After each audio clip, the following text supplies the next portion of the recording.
আমরা বাংলায় কথা বলতে গেলে প্রায় ব্যবহার করি খাওয়ার জন্য, যাওয়ার জন্য, শেখার জন্য, পড়ার জন্য, বোঝার জন্য। এই যে জন্য আমরা কিভাবে ব্যবহার করতে পারি ইংলিশে একটু দেখি। যাওয়ার জন্য তাহলে হচ্ছে ফর গোয়িং, অর্থাৎ ফর তারপর হচ্ছে প্রেজেন্ট ভার্বের সাথে আইএনজি যুক্ত করে দিলেই হয়ে যাবে। একটু আমরা এক্সাম্পল দেখি। খাওয়ার জন্য ফর ইটিং, পড়ার জন্য ফর রিডিং। আমরা একটু দেখি যে সেন্টেন্সে আমরা এটা কিভাবে ব্যবহার করতে পারি।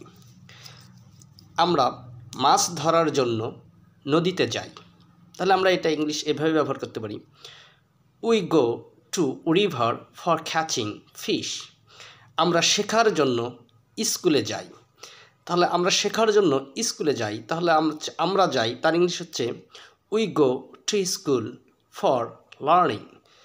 এবার যদি বলি আমি বোঝার জন্য সময় চাই, তাহলে আমি চাই তার ইংলিশ হচ্ছে আই ওয়ান্ট, চাই সময় চাই, I want time for understanding. আমরা এভাবে ইংলিশে কথা বলতে